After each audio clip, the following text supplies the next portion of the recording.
thank you all for being here today for this special call meeting, September 3rd, 2015. The purpose of this meeting, as identified on the agenda, discuss, take action on donations for Camp Jordan Park, discussion of employee compensation, as well as discussion of employee handbook. Again, I appreciate you all being here tonight. Mr. Manning, of course, it's good to have you with us. Glad to be able to be with you. Would you mind leading us in our invocation pledge to the flag? That's an honor to get to it. All right. Everyone, please stand.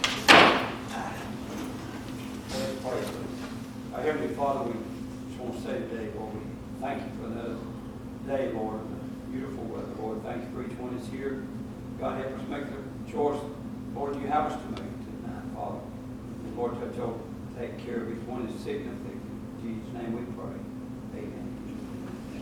I pledge allegiance to the flag of the United States of America and to the republic for which it stands, one nation, under God, indivisible, with liberty and justice for all. thank you. Thank you, sir.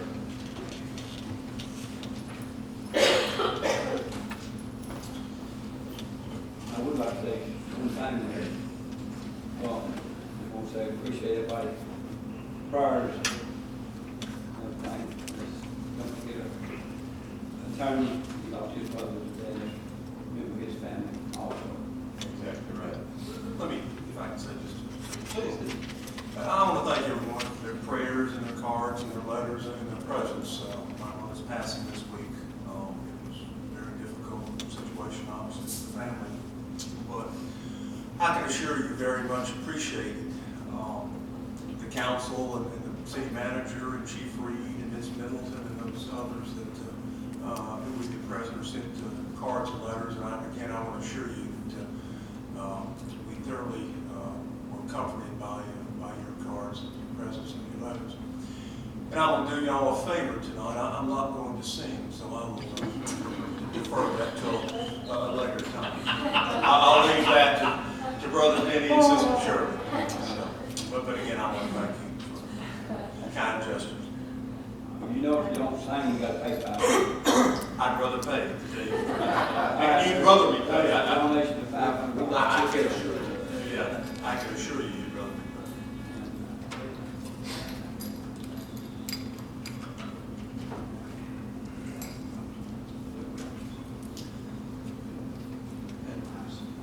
We have some copies of a draft handbook that had been prepared a couple of months ago, but has not yet been approved or distributed.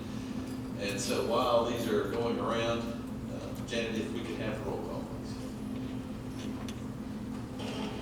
Mayor Lambert, Here. Vice Mayor Griffin, Here. Councilmember Cagle, Here. Councilmember Manning, Yes, I mean, here. Councilmember Sewell, Here. Interim City Manager Williams, Here. City Attorney North. Here. One more thing there, then on volume one. Also, remember Doug Ross, I can't remember was his brother or her brother or somebody's kid from announced him yesterday, just gave him a few days to live and see that county. And all of us was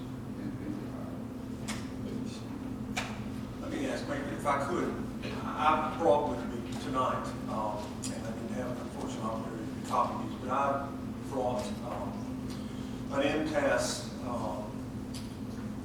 handout about the benefits of the employee handbook, as well as the employee handbooks from Bristol, from Franklin, Tennessee, and from Smyrna. Perhaps if I can copy those and then someone distribute those to the council. When they're looking at the East Ridge draft, perhaps they can do those as well.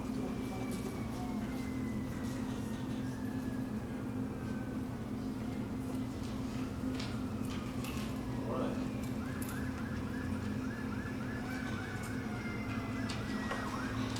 This time, we will entertain communication from citizens. If you are a resident or business owner here in the city of East Ridge and have a comment, question, or concern you'd like to bring to the council regarding the items on tonight's agenda, and now would be your opportunity to do that. Come to one of the two microphones here at the front, state your name and address for the record. We'll have 5 minutes. And see none. So we will move directly into items of business. First of which would be discussion and or take action on donations for Camp Georgia Park. Mayor and council, I would like to address this a moment. This was something that had come up. We were anticipating assisting the Eastridge High School. We had reached out to some different sources for some donations to help the high school play their home games at Camp Georgia. Since this kind of fell through, the coach and the leadership of the high school decided they would play their home games at the high school. I'd like to just go ahead and just take this off, and we're not going to be accepting any donations for that. It was all in for the anticipation of playing high school football at Camp Georgia. Okay. And that decision was made by administration to school administration, not to play the home games anywhere but at Raymond James Stadium. All right, so we will remove that item from tonight's agenda.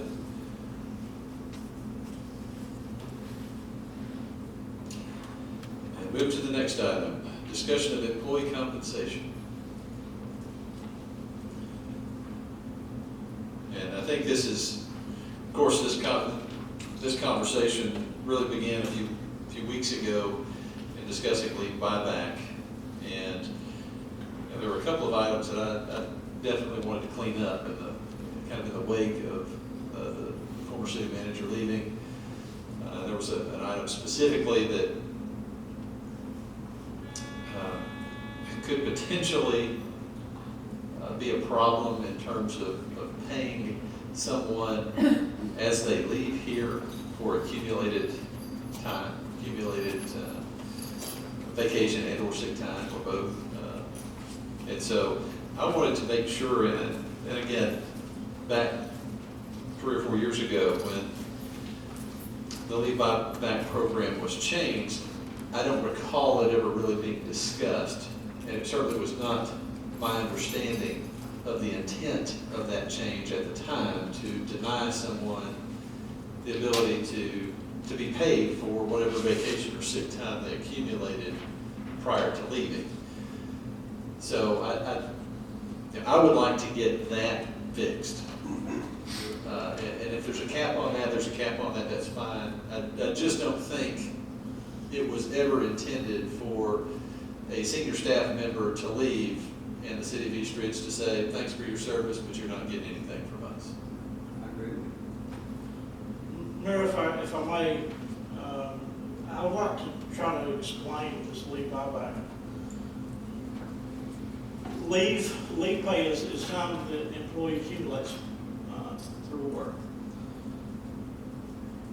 Once they reach a level of 320 hours, anything over the 320-hour limit is what we call leave buyback. The city buys back on their anniversary day to 320 hours, and that money then is paid to the employee for their time accumulated over 320. The way the ordinance read 918, which was adopted in 2012. In 2012, the ordinance read that anyone after that date would no longer get the leave buyback program provision. Saying that, it did not say that there's a cap on the time they can accumulate. So any employees that have been hired after 2012 have not met the 320 hours yet. This would be a good time to change that. Some of the things that I have looked at in this is, since there is not a cap on it for employees now that are hired after 2012, one of the issues is an employee works here and does not use any accumulated leave time. He uses his comp time for vacation that he has accumulated. You have option of comp time or overtime. So he uses comp time for his vacation or days off or such, never touches his leave time, which is a safety barrier. In case he was injured, he would have more time built up, he could fall back on. Saying this, an employee works here for 25 years. He's never touched his time. Now he's eligible to retire. He's got 5 years of accumulated time built up, and he's gonna let that time just kind of carry on. So now we've got to hold that position open for 5 years, and we can't hire anybody. That may not be bad in some big departments, but a department like the fire department, we've got 4 employees hired after 2012. Now I've got 4 slots I can't fill for 5 years. Other departments through the city could have the same type of issue. My feeling on this is, looking at the MCAS study, I always said that MCAS done a study and said that with the amount that we pay out, it was one of the better programs in the state that we had, benefits. MCAS said, I'd also said that it saved us $100,000. I was incorrect. It saves us $98,000 a year in overtime, is what MCAS said. Because of our department, our city being the size that it is, we have to maintain minimum staffing in our departments, especially in public safety. So saying such, we would have to work overtime, which would cost the city more money to maintain that minimum staffing. And that's what I read today, and also Trish Perry read from past history, and that was 1994, I believe it was, when the study was done for MCAS. My suggestion would be that we take ordinance 918. It's completely up to council what you do. I think if some employees are going to get leave by bank, I think it's only fair that all employees get leave by bank. I think it's already showed that it will save us money. I think that it was the plan that was adopted back in 2012. As we look at it now, may not have been the best plan for the city, not having a cap on it. One of the other issues that I had noticed, since I was on the year 2012, went back and looked at it, and it says that employees that are hired, this is resolution number 2259. After an employee works his time from the city and he retires, he no longer has benefits, health insurance. Okay? So now an employee that hires him at age 18, puts in his time, he retires somewhere at the age 51, 52-year-old, he has no health insurance, and he is required to go out and pick up some type of supplemental insurance until he's 65 years old. I just don't see that's being fair to a model city employee that has been here for 25 years. Surely that's an assignment in itself that he has put more than his time and dedication, and something ought to be at least looked at for some type of compensation for it. And that's my personal opinion. It's completely up to council what you do. Didn't any class tell us that I'm doing that for insurance for the Blackwood City? What came back a couple years ago? I think there was I think there had been a proposal, and I think it was adopted, but then changed, that would allow city employees who retired in a certain period of time to draw health benefits for life. And I think that could be part of what you're remembering, because I remember there was no way to calculate what that would ultimately cost the city. And I think that was brought up, and I think at the time the council voted for that. There was only 2 employees that had just retired and qualified for that. Immediately after that, the council come back in, sit down and said, "That's not a good plan. Let's change that." And that's what council done. I see some shaking heads out there from other employees. I believe that's correct. I'm sure we can find that, but I'm almost positive that's what took place. So there is no limit on how much of the leave buyback that they can accumulate, correct? Not if this time. And whenever they cash out at the level, if they've been here since they were, 18, 19, 20 years old, and so they build it up and say, by that time they've become, I don't know, assistant supervisor, whatever. They cash out at the supervisor pay level. They don't cash out at the level where they were when they got that, when they accumulated those hours. That's correct. Okay. Now, second thing, I'm gonna change gears and go over to,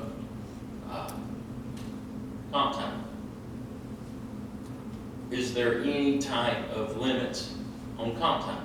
There How's is, comp time handled? there is a limit.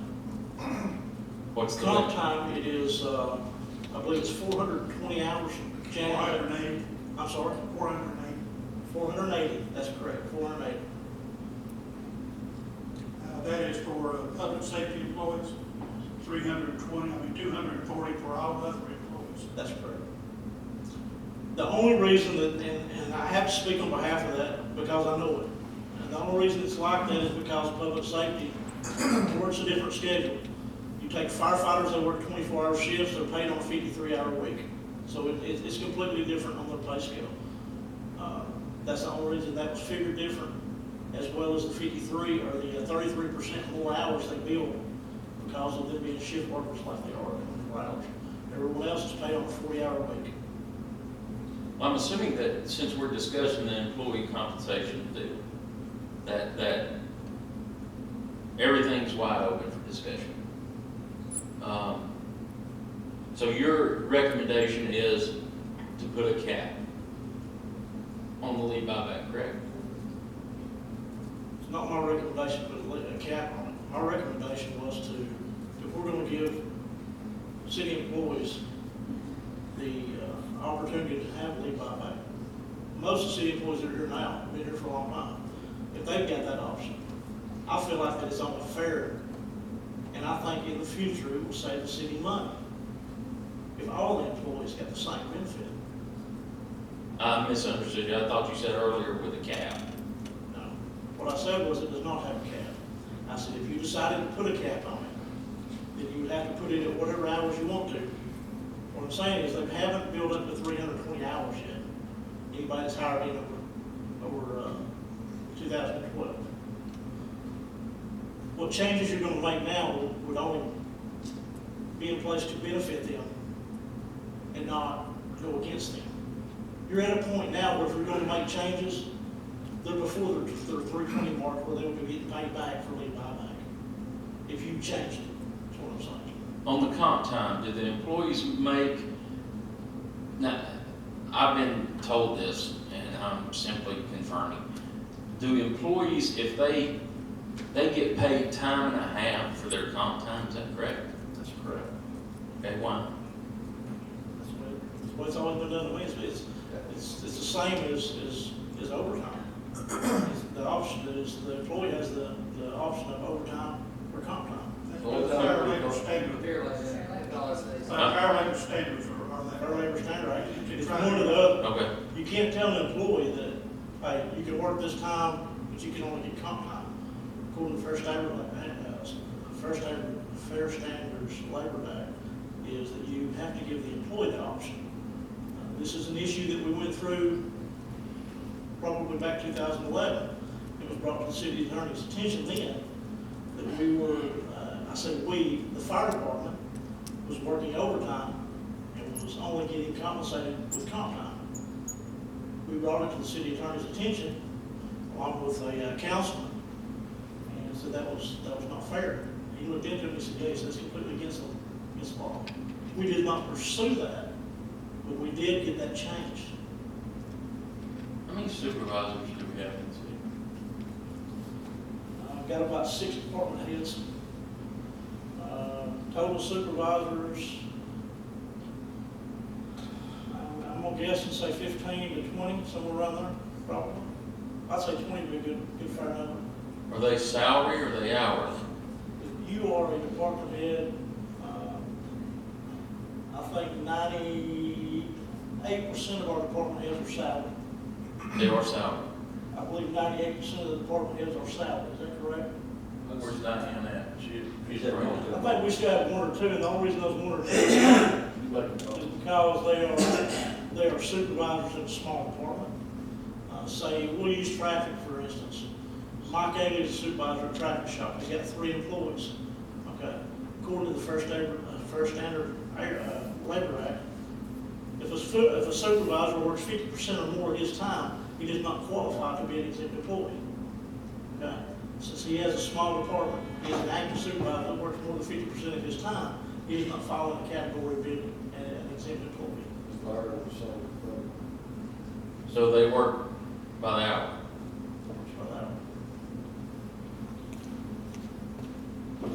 Let me mention, I want to make sure the council understands all the issues involved. Obviously, this first came up with Andrew Hyatt's resignation. And I was told at that time that the intent of this ordinance number 918 was not to totally eliminate leave buyback. Well, what the ordinance said, and if that's the case, it was certainly inartfully drawn, but it says, all employees hired on or after July 1st, 2012 shall not have the right to sell any accumulated leave to the city of East Ridge under the provisions of ordinance number 760, section 4-219.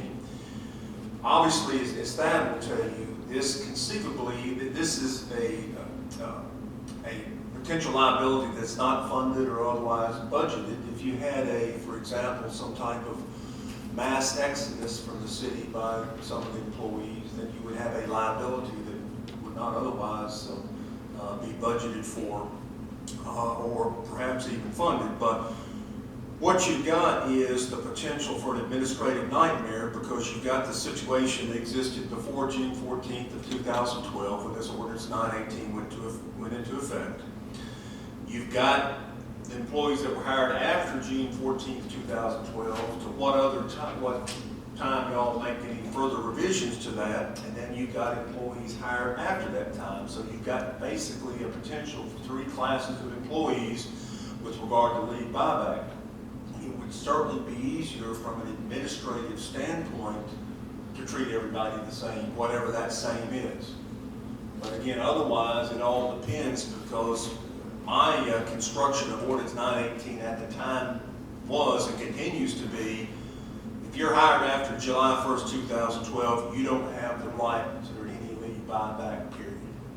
Not any cap or anything. You don't have the right period, because frankly, that's what it says. Would that not be discrimination? Not from a prospective standpoint, because after July 1st, 2012, every employee in East Ridge knew or should have known that he would not be subject to the leave buyback provisions because they were limited. Right. Mr. Northrup, the also ordinance says that accumulated leave may not sell, employees shall not have the right to sell any accumulated leave. Okay? If that is the case, then how does an employee take off and be compensated for it? Because he builds leave. That is part of his leave. I can't tell you. I don't have, whether the employee, for example, he's got 30 days of vacation pay built up, he knocks off 30 days before his anticipated retirement. To me, that's virtually the same as leave buyback. I don't see the legal distinction. In both instances, he's not working. In both instances, When's the last time the impact to the state? 1994. Like maybe we ought to get them to do another one? I think there was a subsequent study. Not too long ago. I can't remember his name. He was our consultant before, certainly before Hannah and before, what was his name? No, he retired. He had been a city manager at Red Bank and a couple of other places. Yes, that's it, Darden. Yes, Rod Darden. He did a study.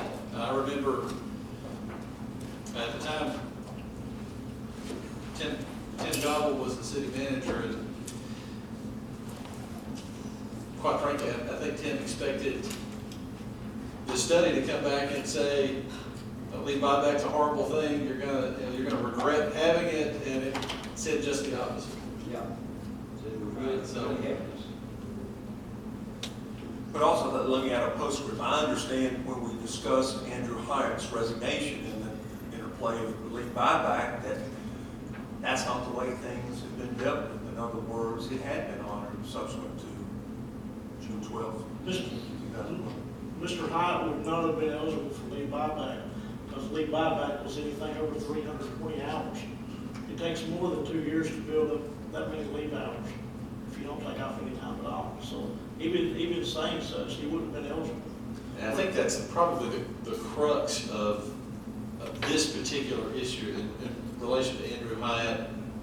I think what these ordinances, Ordinance 918 and Resolution 2259, I think what those were targeting is the leave buyback program, which is paying, allowing employees who accumulate more than 320 hours to sell back time.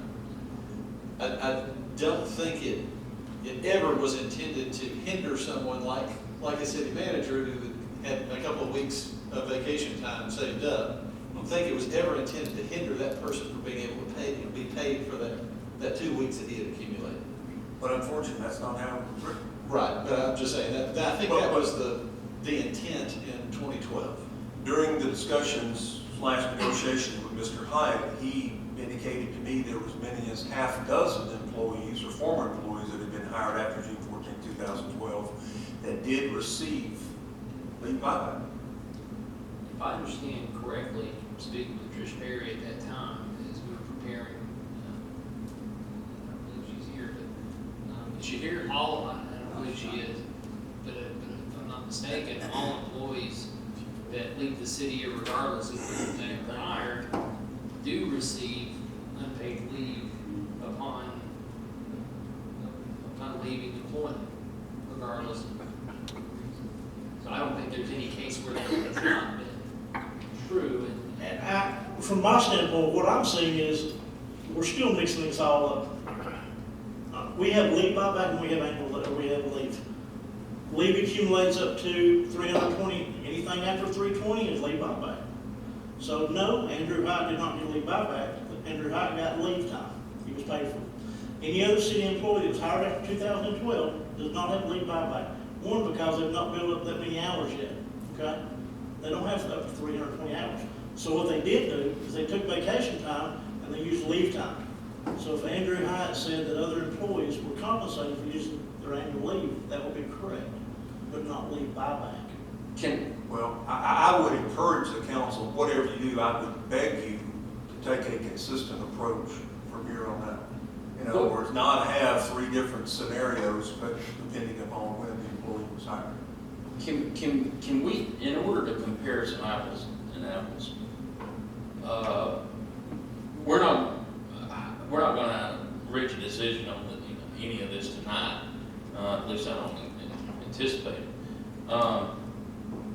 Can we not look at Hamilton County, Chattanooga, Collegedale, Red Bank, Signal Mountain, and compare what their leave, comp time, et cetera, packages are, compare them to ours? Because unless I'm missing something here, it seems like we're the only one that does this leave buyback issue. I'd just like to compare with other cities and other area municipalities to see how they handle it. You got some right here, I guess we look Those City are of I did not include the city of Chattanooga's handbook. Those are employee handbooks. Because the city of Chattanooga's employee handbook is currently under revision. I was talking about specifically about, the whole leave buyback, comp time issue, whatever it is. If I may, if the council decides that's what you want to do, that I would strongly suggest that you look at cities our size, you would look at cities that have the amount of employees that we have, because a lot of that does make a big difference. And, yeah, that's why I said Collegedale, Signal Mountain, Red Bank as well. I don't know, is Athens close to us, or the city of Cleveland? I think Athens has got 12,000 population, 13,000, something like that. And Cleveland, I think, is over 30 now. So I'm kinda like, This one here in Bristol, they got kind of like what we got here. Looks like they accumulate 320 hours of vacation leave. And after employee was hired, apparently it changed to 240 hours of vacation leave. I'm kinda like, if I misquote this, Mayor, you correct me, okay? And I won't throw nothing at you, I ain't got any, I'm kinda like what, Mayor said a while ago. I'm pretty sure he said, he might not have said it, might have been mine, but I'm kinda like this. I think we need to do what was said a while ago, treat everybody equal and let everybody, you know, do what time, and make everybody the same thing. And I- No, And I agree, I think everyone should be treated that way. Well, I got a question about the overtime and commissary thing. We're allowed to bill 480 hours. After that, we buy it back, correct? That's correct. So that's buyback leave. Yes, sir, that's correct. So that's buyback leave. Which is What not, we've also told the employees is, once you have capped out on that, okay? When you work overtime, or you've come back to work, you no longer get comp time, okay? That way we have that cap on that for comp time. The only thing that they're eligible for now, they don't have that option because we have a cap. Their only option is getting overtime. Being paid. Paid overtime, that's correct. They cannot accumulate anything over that. Once they have meet that cap, we have told those employees that the only time they can turn in to be compensated for is paid overtime. Would that not This be man bills unfair? up 480 hours. Next week, he gets 20 hours overtime, comp time, and he decides to take out 30 hours next week, and he still remains at 480, we're still paying. So we're still buying it back. You're not buying it back, you're just paying him in overtime. He can put down what he wants It's not to. working. He can still put what he wants to down. If he puts it down in comp time or whatever, he's still getting paid his overtime. We're not paying him any more comp time once he bills at 480. In other words, what you're saying, if they go up to the 480 and they're not allowed to build up nothing else, it just shuts them off. That's correct. Would that not be, to me, would that not be unfair? It helps us maintain staffing levels. I don't know about being fair, they're still being compensated. And by law, we're held to compensate employees for any time that they work over a time and a half. So they're still being compensated. They're just not allowed to bank any more time if you would. Once they've reached that cap of 480 hours, they're no longer allowed to accumulate any more comp time.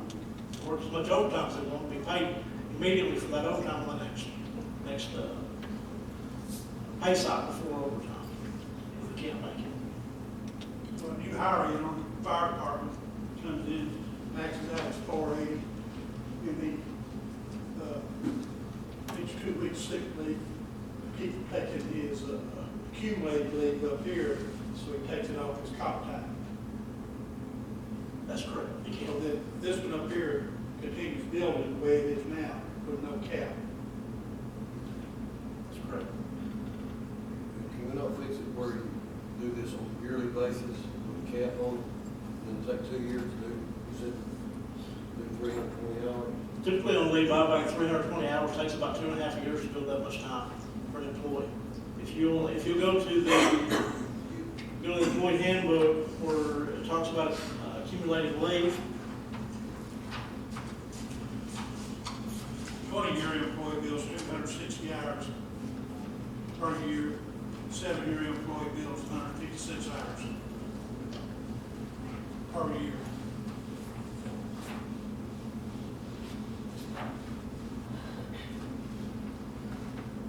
Seven-year employee bills 182. 15-year bills 208.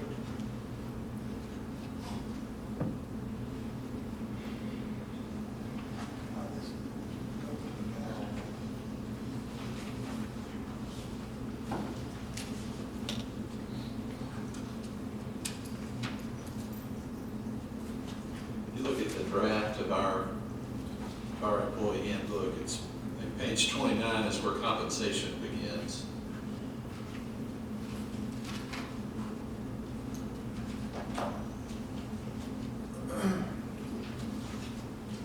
Okay, page 29 is longevity pay. That's what an employee is paid. This And is he 4 decides. 19 paid leave. Y'all got it listed the same as in this draft. Well, I'm sorry, what page is that? I'm looking at a 4-219 in this personnel handbook that I've got, but we're not this one. The one we're going by, is supposed to be going by today. Right here on this one, I'll find the page. I'll go along with you say, I don't have one. In the draft, it's page 29. And I don't know that there are any significant differences between the compensation part of the draft and the compensation part of I still can't, the other, I the still actual find handbook that's 219 in years use. for $4.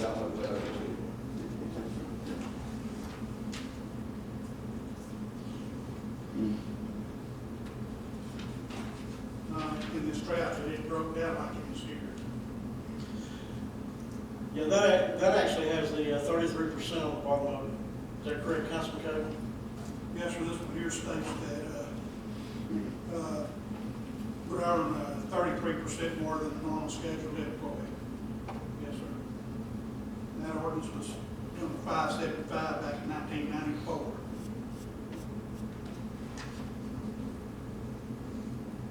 But I also feel this too. We hire somebody in.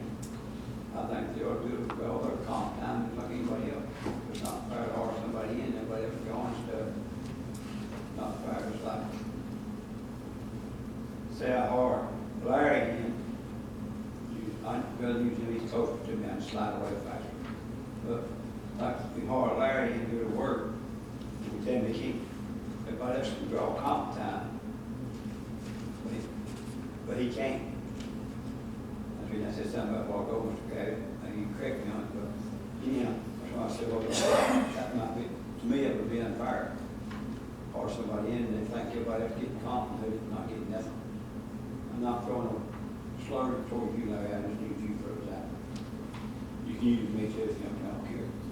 Everybody else does.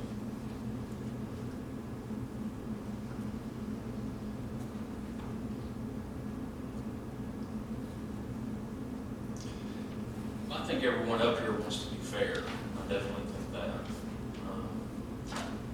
I think we should treat new hires the same as the veteran I do too. employees. And I think the issue's gonna be with how we're gonna get there. Exactly what's that gonna entail? I'd like to see us go back to the old leave buyback, because it's got a cap on it. I definitely think you should have a cap. And, put every employee back on it, go all the way back to June 2012, put all them employees back on it. So we're seeing ordinance 918, Yes, sir. retroactively give them the right to participate. Yes, sir, and you go back to that, well, what they call it, section 4-219. Right. And if the employees exceed whatever cap we put on it, well, then the city's just gonna have to eat that, right? This ordinance here has already got 320, and I don't know if we're gonna do away with the buyback, but I'd like to see everybody still get the 320 cap, with the option of the buyback, because Thad may not know this, but perhaps Janet or Diane knows it. Has there been an employee hired while this ordinance number 918 had gone into effect and then left for whatever reason? In other words, did anybody suffer because of this? There is no one eligible to meet this cap. If that's what I said earlier. Now's the time, because there's no one that meets the 320 hours because of the time they hired in. Anything from June the 14th, 2012, they would not be able to accumulate up to 320 hours right now. They would be shy of that. How did the Is- 20 hours come about? How did they do? I'll be honest with you, I'm not sure. that was way before my time. Is Trish not here? Is she here? And I can tell you the person who done it, Fred Pruitt hired a guy named Chris Williams, hired him from TVA. Exactly. He hired him from TVA. Fred brought him in here to redo our compensation package. And everybody, you included, you lost time when this was put into effect. Lost time. That's right, you lost time. Well, that's why I said a minute ago that whatever cap we put it on, That's, but if there's an employee that exceeds that cap, they should be compensated. I definitely don't think anyone should put. that's my battle at this point. I'm saying that now. We're at a point now where anybody that's hired after 2012, they're not meeting that 320 cap, or where they're eligible for leave buyback yet. They've not built their time up enough to that.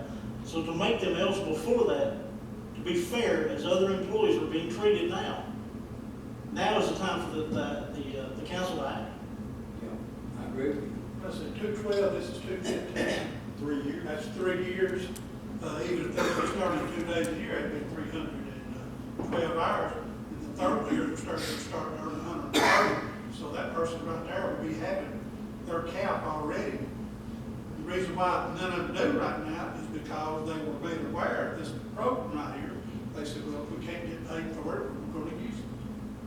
So that's the reason. I mean, I can sit here and point, but I'm not going to point.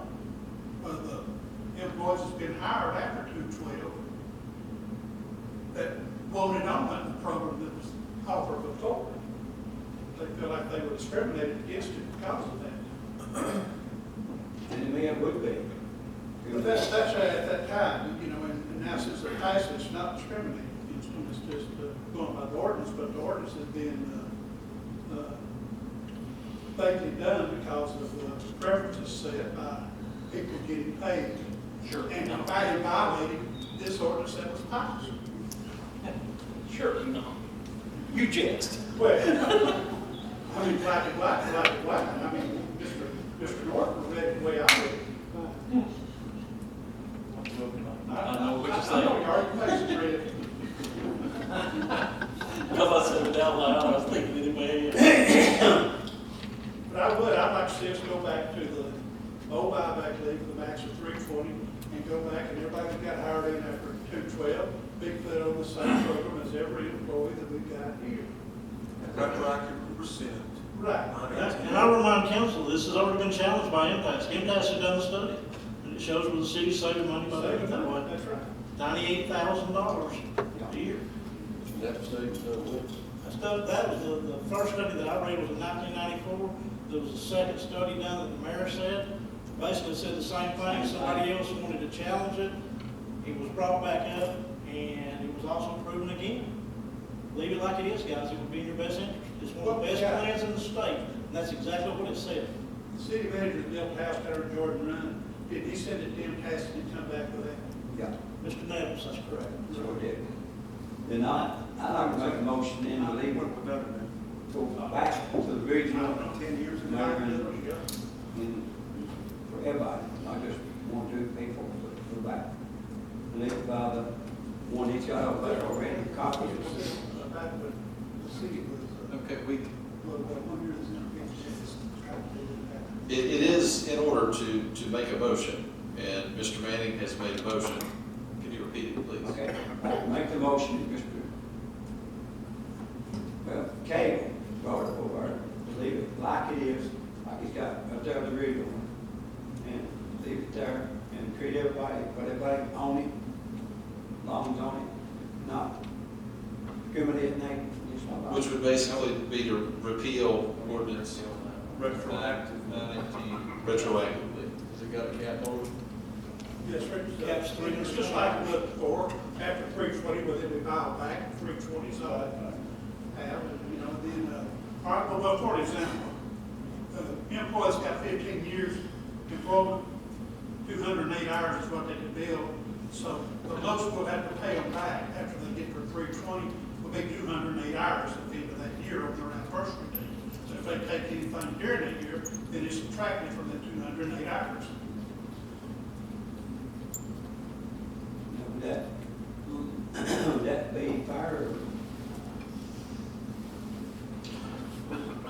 Well, let's this, we have a motion on the floor. I'll second discussion. Well, we've got a second for discussion. Let me make sure to clarify this, because we don't want any other scribbling errors in the future. As I understand Councilman Manning's motion, is that we would basically repeal this ordinance 918, make the repealing retroactive, and then recodify this section 7, ordinance number 760, section 4-219 without any changes? Is that right? Yes, sir. In other words, it goes back to it where it was before June 14, 2012. Is that your motion? Is that the understanding of the second? Is that your? I did for discussion in case they won't make any changes in that. Okay, so we have a motion and a second to do away with ordinance 918 and go back to the way it was in June 2012. I don't recall them passing that thing, well, he said 98. Is there any changes if we want to make in this? Well, Rick, this paid leave thing,